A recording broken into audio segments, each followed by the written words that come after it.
안녕하세요. 절대값TV의 명품 PD 한PD입니다. 자, 제가 첫 번째로 쓴 게 20억 자산이에요. 자, 이게 무슨 말이냐면 우리가 이제 가고 싶어하는 아파트, 강남은 아니고 뭐 준강남 정도 그런 아파트가 20억에서 한 25억 그 정도 하는 것 같아요. 송파구 같은데 뭐 그런데 그 정도잖아요. 뭐 예를 들어 목동도 그렇고, 과연 20억이라는 돈이 그것을 살만한 가치가 있는 건가라는 거예요. 그 아파트를 우리가 20억에 사는 것은 앞으로 그 아파트가 30억, 40억이 된다는 가정하에 사는 거잖아요. 한 10년 뒤, 15년 뒤, 20년 뒤 충분히 그렇게 될 가능성이 있어요. 왜 그러냐면 뭐 땅이라는 건 부중성이 있고 입지라는 게 있기 때문에, 그리고 돈의 가치는 떨어지니까, 그리고 뭐 그곳은 뭐 서울이니까, 서울 중에 뭐 중강남이니까 그렇게 될 가능성이 있어요. 자, 그런데 그게 어느 때 되느냐. 자, 그런 어느 정도의 기간이 걸리느냐. 그런 두 번째 문제가 있고, 첫 번째 문제가 있고, 두 번째 문제는 뭐냐면, 그런 아파트는 뭐 재건축을 전제로 하는 아파트잖아요. 한마디로 썩다리 아파트란 말이야. 자, 그러면 내가 거기다 20억을 받고, 내가 20억이 있어서 현금 20억 가지고 그거 사는 사람은 없어요. 현금 20억이 있는 사람은 그 아파트 안 사요. 더 좋은 아파트 사지. 갭 투자나, 갭 투자로 사시는 분들, 아니면 공자를 이빠이 껴가지고 사시는 분들, 그런 분들이 있을 수 있어요. 그렇게 해서 20억짜리를 산다고 하면 내가 현재의 삶을 다 포기하는 거야. 결국은 현재의 삶을 다 포기하는 거야. 일단 썩다리 아파트에 살아야 되는 거고, 그리고 많은 부채를 안고 가야 되고, 그게 언제 어떻게 재건축될지도 모르고 언제 얼마나 뛸지도 사이에 나는 많은 이자를 내야 돼. 내가 피해보는 요소도 많다라는 거야. 뭐 그러니까 그런 플러스 마이너스 생각해 봐서 내가 20억을 주고, 20억에서 25억을 주고 그 아파트를 살 가치가 있느냐라고 생각할 때, 저는 살 가치가 없다고 봤어요. 저는 항상 얘기하지만, 차라리 그 돈 가지고 20억이면 내가 차라리 조금 인전해서 빌딩을 사지. 그죠? 빌딩을 사지. 광역시 가서 빌딩을 사서 경제적 자유를 누리죠. 내가 하고 싶은 워라밸을 낮춰서 하고, 거기서 월세가 나오면 그거로, 제가 그렇게 생각하는 이유는 뭐냐면, 그 아파트의 가치가 그게 맞느냐 이거야. 그게 나한테 얼마나 삶에서 만족감을 주느냐, 행복감을 주느냐, 미래의 자산의 이득은 언제 얼마만큼 줄 거냐. 자, 그런 거 생각할 때 결국은 짧게 그 아파트가 수익을 주면 살만한 가치가 있어요. 그러나 그 수익이 너무 길어지면, 자산의 이익을 환수하는 게 너무 길어지면 별 의미가 없다라는 거야. 그럴 바에는 그 돈 가지고 내가 월세를 받으면서 행복하게 살면 된다. 그리고 내가 사는 아파트는, 내가 산 건물은 안 오르는 거 아니잖아요. 그죠? 자, 그렇게 생각할 때 그런 아파트들, 뭐 20억 이상의 그런 아파트들, 저는 거품이라고 제가 그래서 이야기하는 거예요. 아무리 생각해봐도 저도 뭐 예를 들어서 뭐 그런 아파트를 한번 사볼까 하고 생각을 해봤는데, 아무리 생각을 해봐도 별 의미가 없더라는 거야. 언제 투자한 금액에 어떤 그 이익을 환수할지도 모르고, 그리고 지금은 중요한 건, 그게 오르는 과정에서 3배 오르는 과정에서 거품이 많이 꼈다. 말 그대로 부채로 끌어올린 어떤 그 이 가격이라는 말이야. 근데 금리가 올라가는 시기에 돈의 가치가 올라가는 거잖아요. 자, 그러면 이제 당연히 그 거품이 빠지는 시기란 말이야. 빠지는 시기. 그 빠지는 시기에 그 돈을 주고 사는 게 얼마나 미련한 짓이냐. 자, 일단 그 이야기를 먼저 하고요.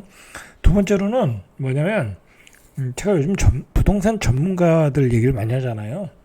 자, 저는 개인적으로 이번에 부동산 전문가들을 보면서, 뭐 예전에 이제 막 그 상승장에서 막 화려한 통계, 뭐 그다음에 여러 가지 데이터, 뭐 그다음에 과거의 경험을 가지고 막 그 복잡하게 얘기하면서, 저 사람 좀 실력이 있네, 그런 사람들이 많았어요. 자, 근데 제가 이 상승장이 꼭지점을 찍고 하락장을 가면서, 그 사람들의 실력이 다 뽀록난 거야. 내가 보니까 다 뽀록났다. 이 전문가라면 상승과 하락을 다 맞힐 줄 알아야죠. 그죠? 전문가라고 해서 아파트는 계속 우상향이야. 그러니까 조정받고 올라가.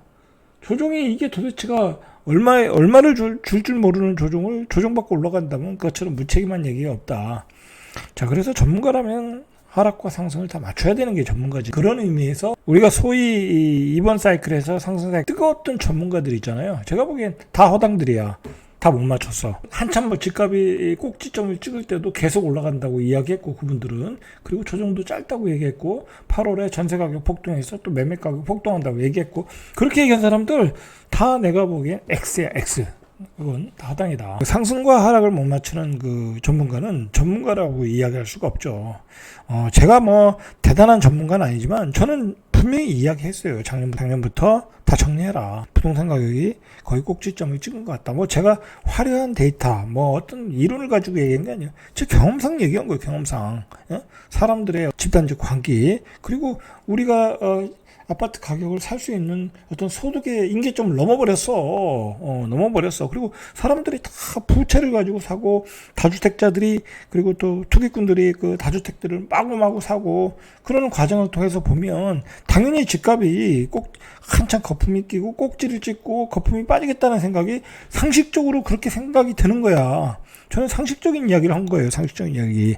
그런데 소위 말하는 전문가들은 그런 것들을 보질 않아요. 뭐 다주택자들이 집을 사고 투기꾼들이 주기를 사고 그런 건 의미가 없는 거야. 그냥 그 사람들 입장에서는 미분양이 증가해야 되고, 그다음에 미분양이 쌓여야 되고, 뭐 그런 거 있잖아요. 그런 걸 가지고 이야기를 한단 말이야. 그런 게 미분양이 한참 증가했을 때 꼭지를 치고 집값은 뭐 하락이다 그렇게 얘기하는데, 아니 미분양이 다 증가하고 하락을 찍는다는 거 그거 모르는 사람이 어딨냐고. 그 미분양이 쌓이기 전에 얘기해야지.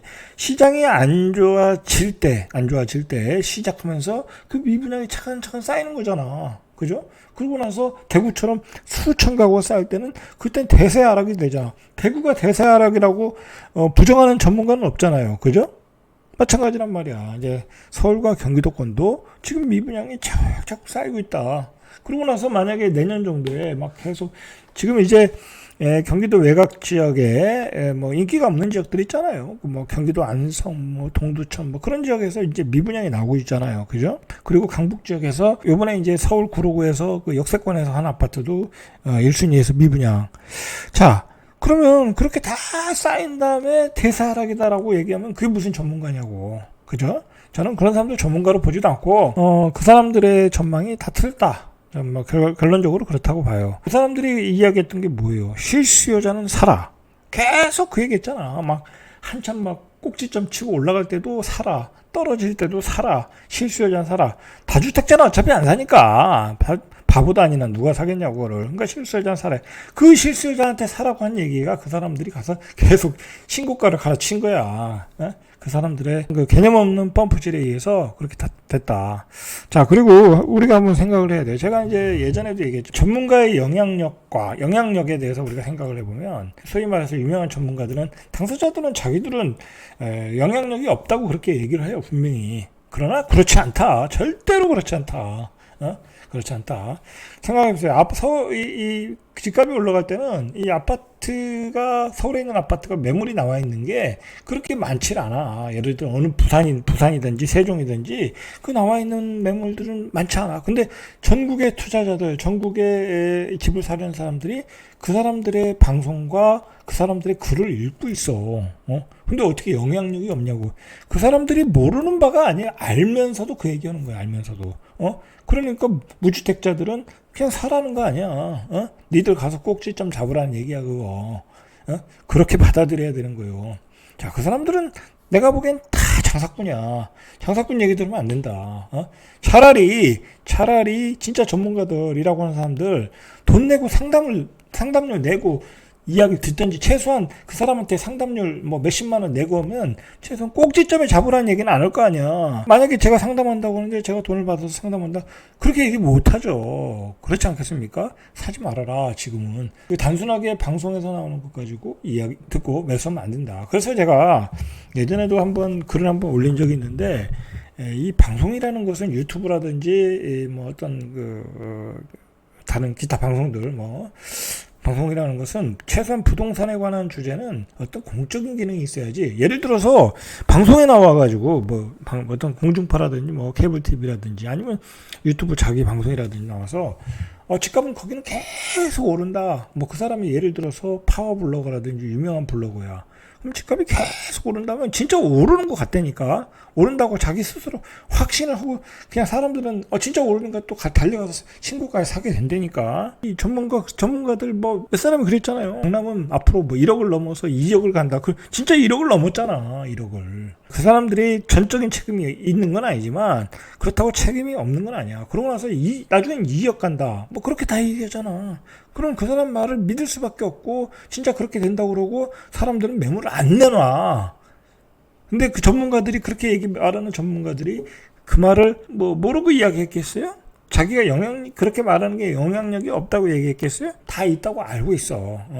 예를 들어서요. 제가 지금 구독자가 한 39,000명, 조금 있으면 4만 명이 되는데 저도 제 팬들이 있잖아요. 뭐 예를 들어서 바닥을 쳐 이제 뭐 언젠가는 바닥을 칠 거 아니에요. 한 1년 뒤나 한 2년 뒤, 3년 뒤에 바닥은 칠 거 아니에요. 4년 뒤.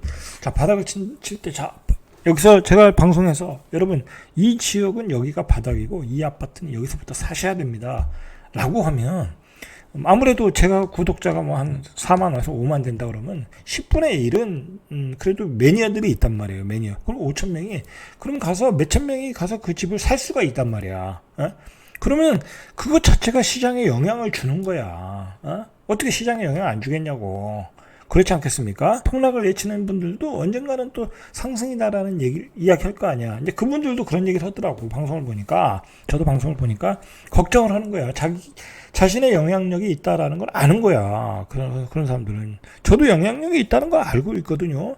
왜 모르겠어요. 제가 굉장히 진지하게 이야기하고 그리고 언젠가는 뭐 맨날 폭락만 이야기할 수 없잖아. 분명히 바닥이라는 게 있는 건데. 그러면 가서 내가 집을 사라고 하면 얼마나 그게 시장에 개입하는 요소가 된다는 거야. 근데 중요한 거는 유명한 파워블로거들, 유명한 그 인플루언서들 계속 얘기하잖아. 조정받고 사라, 지금 조정이니까 사라, 금매는 사라 얘기하잖아. 그게 다 시장에 개입하는 요소들이야. 알고 보면. 응? 자, 그러니까 참 이게 매우 힘들다. 그래서 저는 개인적으로 그렇게 생각해요. 가령 나중에 반등 타임이 온다 그러면 제가 어느 정도는 얘기하겠지만 그거 노골적으로 얘기 못해요 방송에서. 왜냐하면 그건 시장에 어떤 개입을 하게 되고 그게 분명히 부작용을 일으킬 수 있으니까. 저는 그런 경험도 좀 한 것 같아요 예전에. 자, 그래서 그렇게 얘기 못한다. 굳이 제가 다른 방법으로 하자면 이제 상담을 하겠죠. 예를 들어서 상담. 개인적으로 어떤 일정 수수료를 받고 상담을 하고, 그거는 그 한 사람한테만 개입을 하게 되는 거잖아요. 그죠? 방송에다 떠들어대고 그러면 얼마나 시청자들이 그걸 보고 시장으로 달려들겠냐고. 부동산이 그런 위험성이 있다. 그런 점에서 부동산 전문가들이라는 사람들은 예전에는 안 그랬거든요. 예전 전문가들. 그 사람들은 그렇게 함부로 얘기하지 않았어요. 어떤 공적 기능을 갖고 얘기했는데, 이게 이제 유튜브가 나오고 블로거가 시대가 되면서 그냥 자신의 캐릭터를 살리려고 그냥 끝도 없이 이야기하는 거야. 그냥 끝도 없이 상승을 얘기하는 거야. 자신들은 그렇게 해놓고서 수강생들 모아놓고 강의하고 또 돈 받고, 그리고 건설사들 또 무슨 하면 또 가서 건설사에서 주최하는 데 가서 또 강의하고. 결국은 건설사를 좋은 일만 시키고 있는 거야. 건설사 입장에서는 집값이 올라간다고 하는 사람들을 패널로 시켜서 강의시키지. 예? 집값 떨어진다는 사람, 저 같은 사람들 나와서 돈 주고 강의하라고 그러겠어요? 그렇지 않겠어요? 그런 점에서 참 지금의 부동산 시장은 아주 춘추 전국의 시대다라고 저는 그렇게 생각해요. 춘추 전국의 시대고. 자, 문제는 뭐냐면 제가 얘기하고 싶은 것들은 전문가들은 책임감을 가져야 된다. 저는 그렇게 생각을 해요. 왜냐면 저번 시간에도 얘기했지만 집값이 이렇게 우리 실질소득 한 17년을 돈 한 푼 안 쓰고 저축을 해야 서울에 집을 산다. 그러면 어느 누가 결혼을 하겠냐 이거야. 젊은 애들이. 예? 다 대기업 다니는 것도 아니고, 대기업 다녀서 맞벌이로 사는 사람이면 연봉이 1억 5천 2억 된다고 하면 살 수 있어요. 그러나 다 그런 사람이 아니잖아. 그죠? 그런 사람이 아니고 다 박봉으로 먹고 사는 사람들이잖아. 자, 그러면 그렇게 집값 폭등을 주장을 하고 진짜 집값이 폭등하면 결혼도 안 하고 젊은 아이들이 아이도 안 낳아. 결혼해도 아이도 안 낳아. 그렇게 생긴 게 딩크족 아니에요. 그리고 개를 키우면서 강아지를 키우면서 사는 거야. 야, 어차피 애 키워봤자 집안 채워 교육비도 없고 자신이 없는 거야. 대한민국은 그렇게 해서 출산율이 지금 0.75 그리고 집단 자살로 가고 있다라는 거 아니야. 전문가들이 그런 책임을 가져야 돼. 저는 그런 생각을 아니 나는 그런 생각이 없다. 나는 뭐 그런 거 저런 거 생각하고 싶다. 그럼 방송하지 말고 그냥 개인적으로 강의만 해. 강의만. 그것 가지고 누가 뭐라고 하지 않잖아요.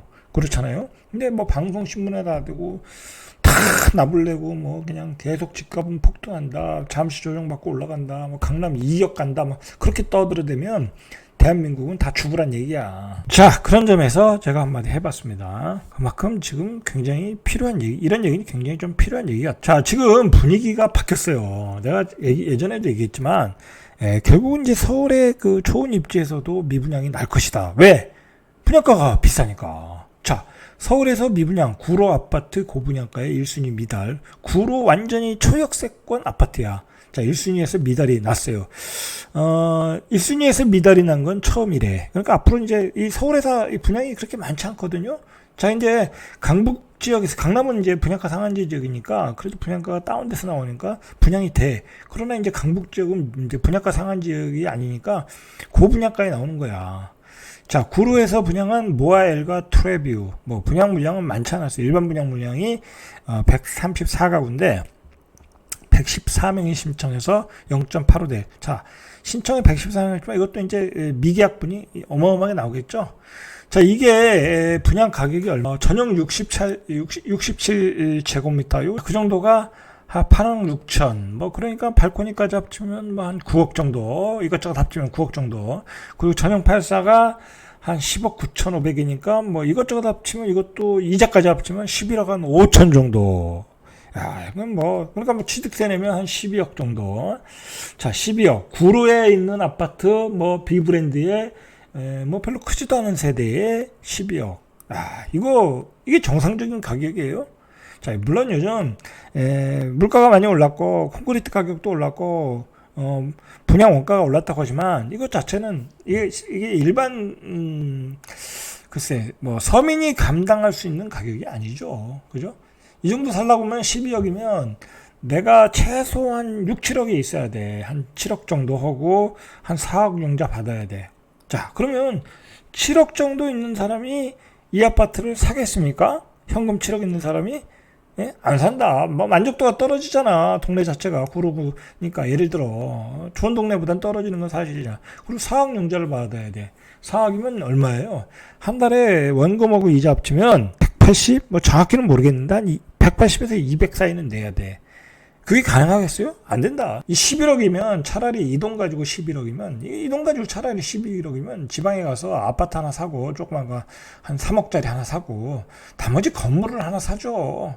굳이 이걸 살 필요 있겠습니까? 너무 비싸다. 자, 미분양이 전국적으로 한 달 새에 12%가 증가했대. 그래서 3만 호가 넘었다. 자, 그러면 이 통계가 나왔으면 이게 이제 전국적인 통계니까 이걸 가지고 또 전문가들은 뭐라고 얘기했어요? 아직 경기도 서울권은 미분양이 많지 않다. 또 그렇게 얘기했죠. 그래서 조정이 짧다. 요즘 또 그런 방송하고 있어요.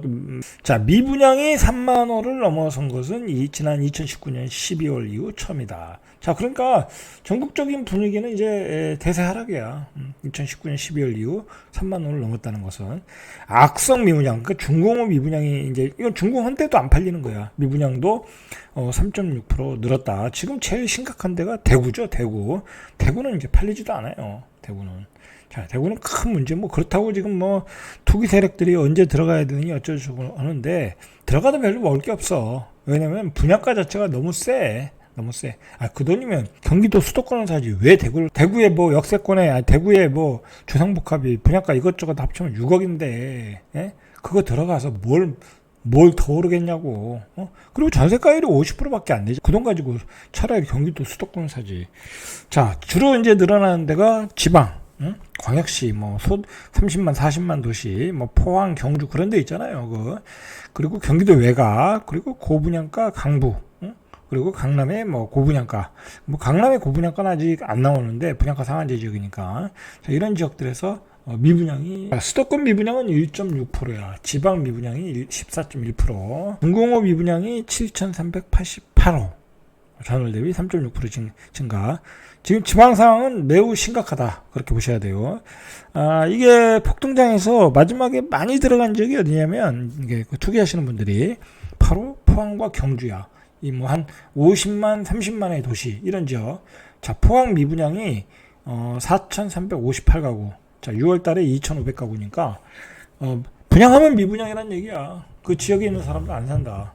자, 포항 같은 데도 대형 브랜드 그리고 조금 입지가 좋으면 6억이 넘어. 50만의 도시인데 6억이면 서울보다도 더 비싸. 서울에 지금 상지 신도시 분양하는데도 뭐 더 비싸다. 그거 사겠냐고. 바보가 아니나. 그냥 전세 살지. 수도권에서 분양받지. 그걸 사겠냐고.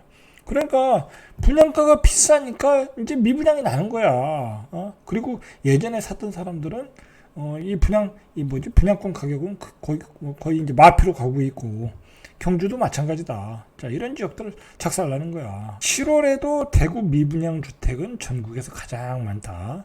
7월 대구 미분양 주택이 7,523가구, 6월보다 11% 증가했다. 그냥 여기는 분양하면 다 미분양이야. 다 미분양. 90% 이상 미분양이다. 지방 미분양 물량의 28.1%라는 거예요. 지금 제가 이야기하지만 이게 대구만의 문제가 아니야. 대구만의 문제가. 이제 예를 들어서 대전도 그런 현상이 나오고 있거든요. 제가 이제 대구 다음에 대전이 미분양 물량이 쌓일 거라고 했잖아요. 분양가가 비싼 지역. 예를 들어서 대전 도시개발공사에서 한 데는 분양가 자체가 저렴하잖아요. 갑천 트리플 시티라든지 그런데 이제 도시개발 형식으로 토지를 수용해서 하는 지역들은 분양가가 비싸. 그리고 예를 들어서 요번에 월평동에 하나뽀레인가요? 거기도 계약률이 잘 안 나오고 있잖아요, 지금. 그리고 1순위에서 다, 완판 되지도 않았고, 계약률이 잘 안 나오는 거라고 했거든요. 분양가가 비싸니까 안 사는 거지. 입지는 떨어지고. 자, 그럼 결국 대전 지역도 그런 지역들, 입지는 떨어지고, 가격은 비싼 지역들은 다 미분양 나는 거야. 미분양 난다. 아주 자리가 좋은 지역에 적정 분양가는 분양이 돼도.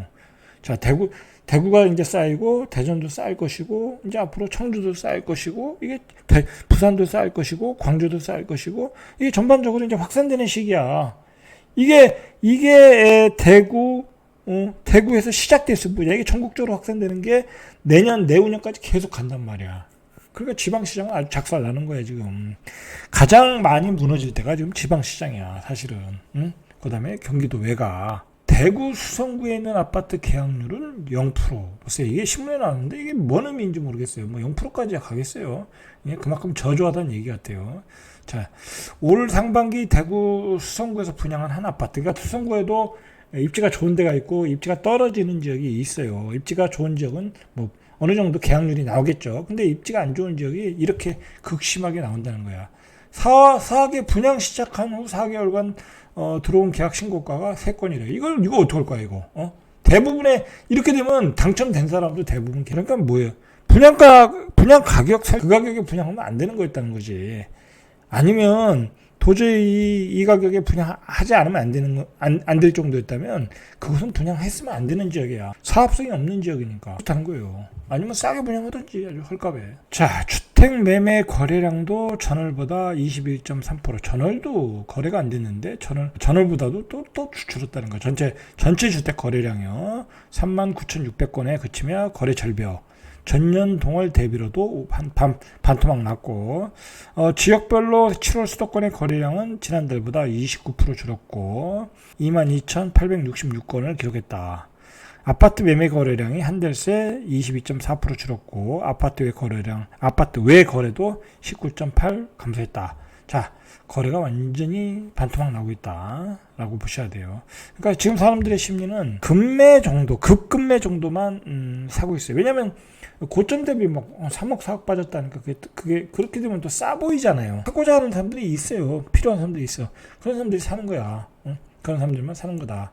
자, 문제는 뭐냐면 이제 그런 게 거래되고 추가적으로 이렇게 추격 매수가 안 된다는 거지. 더 떨어지길 사람들은 바라고 있다는 거지.